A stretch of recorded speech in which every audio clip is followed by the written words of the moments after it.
All right, so what's happening now today, like Rick got a hold of me this morning and he's like, hey, we've got this window of opportunity to move the sailboat, so let's do it tomorrow. He said, let's do it this weekend. And I was like, dude, this weekend is tomorrow. And he's like, yeah, I hadn't thought of that, but yes. And so I was like, all right, that's what's happening. So tomorrow morning he'll be here early. So there's a few things that I've had to do. I have to, because I'll be gone now for, maybe forever. I have to get well, I won't be gone forever because Rick's gonna drive me back down here next week to get my truck. So I just have to think about this for a minute. What I need to do now, what I hauled onto the boat here that you just saw, is the spinnaker, which I for sure won't need, but you never know, because we'll be bashing against the wind all day tomorrow. I brought a storm jib, which might be useful. So I'm just sort of exchanging things that I need and don't need for this 2-day sail to the new marina, because Rick and I have to live on the boat here for the next 2 days. So need to make it comfortable. So yeah, just get rid of some of the stuff that I don't need. The furling jib is in there, that can come out. These new sails can go in. Anything of value will come with. Things that don't have value, like I need to empty the dock locker, so all that stuff will go up into the truck. I still have all my tools up at the shed. That can stay until I come next week to pick up the truck. Yeah, I just need to think about all of this. But I think that's the gist of it, is just get organized and cleaned up. Yeah. I know I'm forgetting something. Okay, so we're just getting ready to leave Point Roberts, maybe for the last time. Kind of sad, but super excited to be sailing today. Rick and I are going to head up to Steveston, so it's not that far as the crow flies, but we have some significant wind. We've got gusts up to 35, so it's going to be a little rough sail. Looking forward to that, though. It'll be a good experience to get out there into some more intense conditions, I guess. So I'm just going to swap out the Genoa. As you know, I've lost the furler for the foresail. So I do have some Hank-on sails. When I was with Dana at the wrecker there a few weeks ago, I bought a Genoa. It is 160% Genoa. And I think that's a little too much. So Rick and I were just talking, and I did pull out the storm jib that I have. So it's kind of one of those things where with the Hank-on foresail system, you just have to have a bunch of sails. Whereas with the furler system that just rolls up the foresail, you can just select an infinite number of sail sizes. So I feel like the big Genoa is going to be too much and the storm jib is going to be too little. But those are the only choices I have right now. So I'm going to throw up the storm jib. We can always just switch it out later if the winds die, which they are supposed to. So there you go. Getting ready to leave Point Roberts.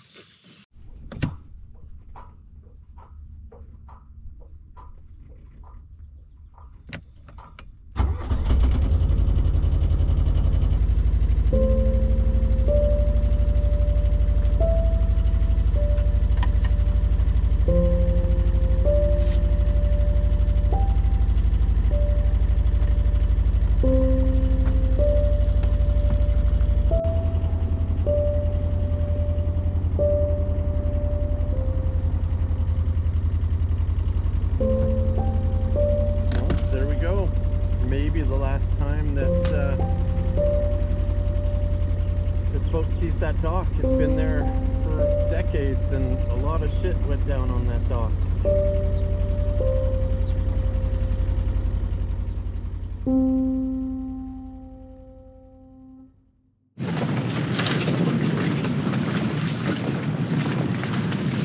Yeah, it'll pop when we come out. Yeah. All right, mainsail up.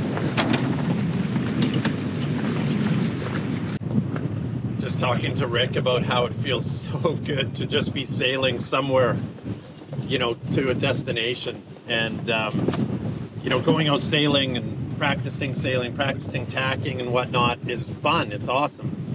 But, like, I've just got butterflies in my stomach right now. I'm just so terribly excited to be heading somewhere to a destination. Just to get to Steveston and ultimately to Shelter Island, but still it's a destination today. So much fun. This is what I was made for right here. Just having a sail with my buddy Rick Cook. What's your YouTube channel, Rick? What's next? What's next? Yeah. Give Rick a follow. Rick and Anna, good people. Anyways, so the plan for today is we're going to, with the wind, we have to be over there. So we are going to sail over there, and we're going to go quite a ways out, I would say, like half to 3/4 of the way across the channel, and then the Strait of Georgia. And then we will cut back towards Vancouver, the mouth of the Fraser River. Rick and I were just talking here. We're crossing the Strait of Georgia, and you know, we're conscious of traffic that is around us. So right now we've got a barge pulling, or a tug pulling 2 barges of chips. We have ferries going across, and we had that tanker go across. We've got the terminal right there. And so yeah, it's just a thing to keep in mind. I'm happy that I made the right decision. So this barge was bearing down on us, and at first I thought that we were running more parallel to him, but then you can see the angle of attack changing. So I just changed course like 20-30 degrees to port, and we've gone right across him. So there are no ships coming from the north, so I think now I can go back to, yeah, I think I'm safe to go back to that normal course, trying to tack upwind a little bit. So now the captain of the tug will know that you've cleared his path, and you won't have to worry about it. Yeah, so it's just things that are new, you know, like it's, if you're driving on the road, you've got these rules of the road. There are rules of the sea, but a lot of times those rules don't really, like when I was reading about collision regs, you know, a boat under sail has right of way, but not really. It's your responsibility to get out of the way of these bigger, less maneuverable ships. And, you know, just happy to do that, right? So these guys are doing their jobs, and they've got a lot of responsibility with these big boats. And so it's just nice to be nice and not die. Is that your motto, Rick? Yeah. Nice to be nice and don't die. Yeah. I don't like them getting on the radio and yelling at you either, which I think happened once, my first encounter on the tug, but I couldn't understand what he was saying. Oh, that's nobody yelling at us. No, that's they're just the passage. announcing passageway through the active path, which is up there somewhere. All right, so Rick and I have made the call that we're going to switch out the foresail. We're going to go from the storm jib, which forecast was calling for heavier winds than what we're experiencing. So we're going to swap out the storm jib for the Genoa, the big Genoa that I bought at the Wreckers with Dana. We'll throw on the afterburner. All right, well, we got her on the wind. Yep. Okay, I think we're ready to hoist. Yeah, hoist the foresail.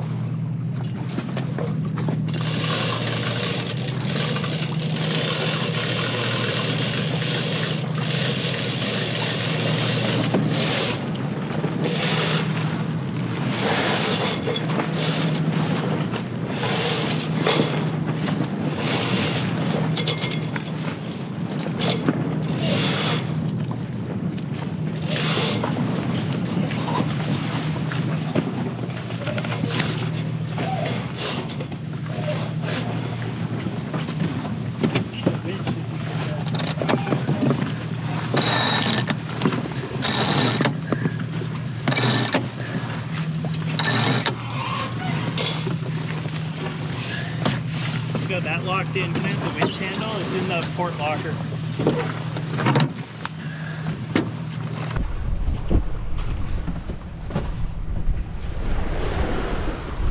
There we go, now we're flying.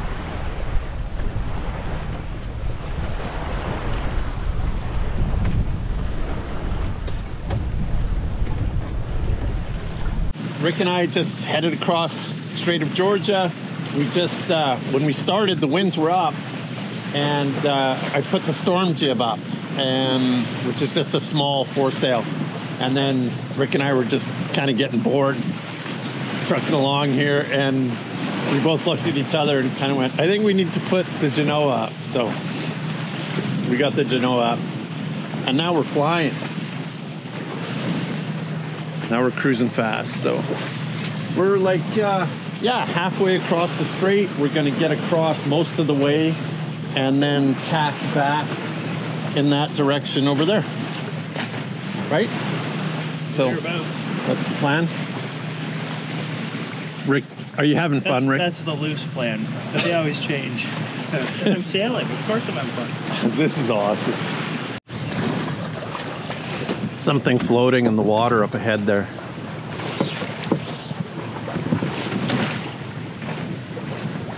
It's big, whatever it is. It is a tree with branches and roots attached. A tree with branches and roots attached. Excellent. That's wild. So we've had to motor most of the way. Rick and I started out this morning with high hopes that we could just, you know, beat our way upwind with a couple of tacks, but then we were going against the current and we were sailing well, but we ended up going just completely backwards by like a couple miles. The current was strong. So lesson learned there was, you know, check the current, check the wind, check tides, you know, just check everything. But it was fascinating to see how powerful it was, because it just quickly took us completely off course. So anyways, so we've motored. Point Roberts is way back there. We've motored most of the way up here, like motor sailed. Not ideal, of course, you know, because it's just kind of sucky to have the motor running, but the way we were thinking, hey Rick, was like, it would take us a week. Like, well, we're assuming though that we would have made it to Blaine before we made it up here. Right? So it was good sailing. It was fun sailing. It was not destination sailing. The wrong direction. Yeah. So I got to figure that out, because that's kind of important to be able to figure out. I think that timing it with an incoming tide or a south wind of some sort, you know, definitely would have been like not a problem. So my lesson, my takeaway from that is just simply like plan the trip accordingly, you know, when I have time. But I mean, Rick has the weekend to do this with me, so you know, we just did it today. And I don't know, what was your takeaway from? Well, the forecast for the wind was, it was supposed to be a little stronger wind, so yeah, the hope was we would make progress, but it just wasn't the case. But the current, like, you're coming out at such an angle, and then the current is coming down at what, almost, it was 2.5 knots? I think it was 2.7. Right? Yeah. So 3 knots almost. So part of it was we didn't know where to find that information. So yeah, that was a big learning experience. And then ultimately Navionics had it, right? Yeah, it turns out it was there and I just missed it. So yeah. But there's a buoy I didn't notice. Oh yeah, Cardinal Boy telling us it's shallow on the right side of it. No, I mean, I enjoyed the sailing this morning, but I mean, if we hadn't had the goal of getting somewhere, it would have been a fantastic morning. Yeah. It still was, but it was kind of disheartening that we could not make any northern progress at all, and that was surprising, because I figured with the wind we had. Yeah. But the forecast wind, I think we ended up with 30% less wind at least, because that was not 15 knots to say. Yeah, it'd be interesting. What time is it right now? I don't even know. It is after 4. Okay, so now the tide is going in, so we might have done okay at this point in time, but still, just no wind, right? Well, by the time the tide was going to change, we were without wind, yeah. Yeah. And so we figured we'd give it a shot this morning. Yeah. So the reality is that sometimes there is just a thing called motor sailing. That's just the way it is. If you have to be somewhere at a certain time or a certain day and you just got to do it, then yeah, you're going to have to rely on the motor, and that's just the way it is. So that's the Pacific Northwest that people have been telling me since I came out here. Yeah. So anyways, we'll figure it out. We're getting there. We're winning.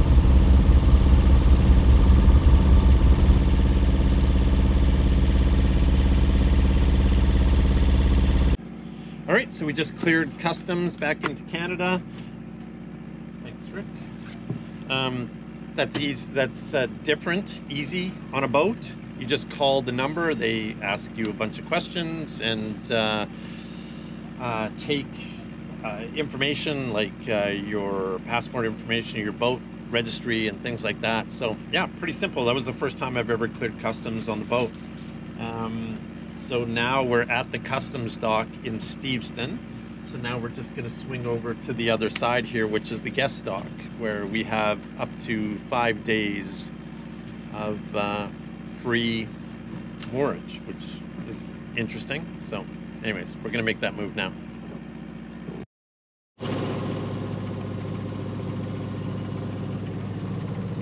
We did it, dude.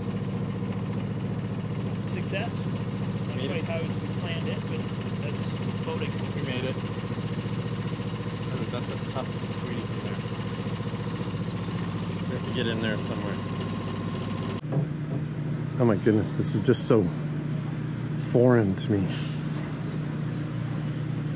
Just like a boardwalk filled with ice cream and restaurants, and then down that dock there, I'll show you tomorrow, but down that dock there is like a farmer's market of boats that are selling seafood and stuff. And then there's just restaurants and restaurants and restaurants. Culture shock. But of course, I have my rum raisin ice cream. It's not so much of a culture shock. This is pretty cool. This is the Steveston Marina. And on this dock, there's like all these boats have, it's like a farmer's market, but these are boats for seafood. So pretty cool.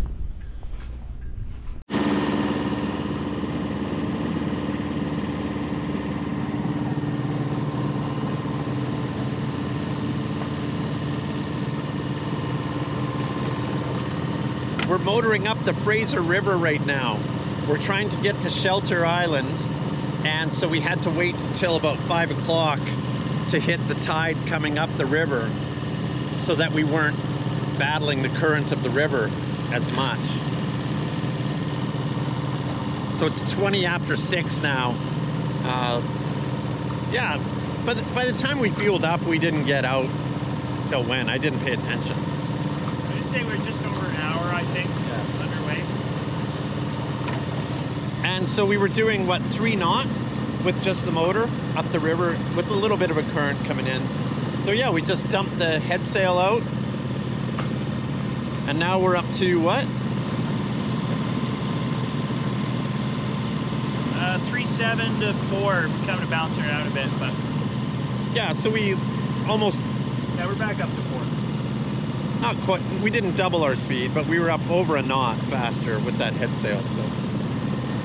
Yeah, trying to get up to Shelter Island before dark. This river is filled with logs and stuff that you gotta watch out for, so it'd be nice to get up there before it gets too dark.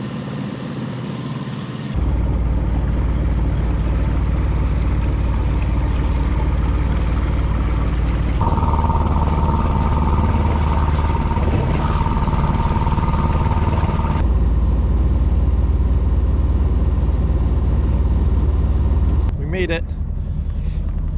This is Shelter Island.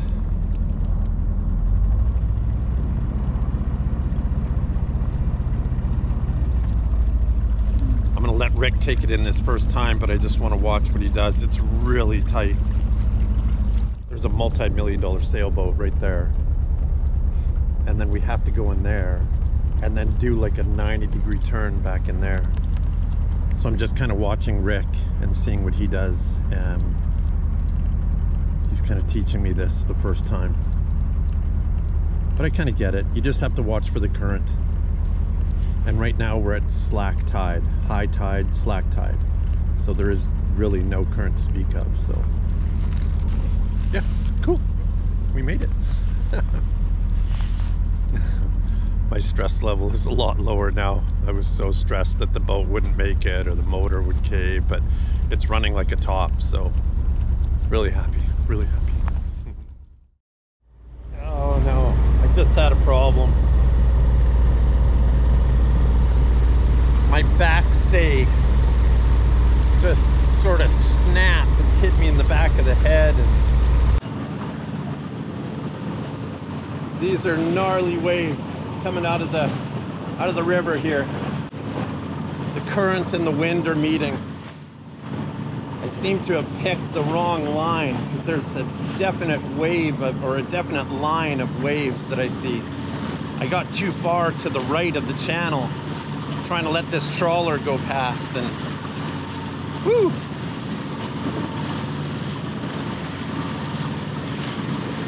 Paying for it a bit now. I just lost the rigging again, this time on the forestay. So, I mean, safe to say that this rigging isn't any good.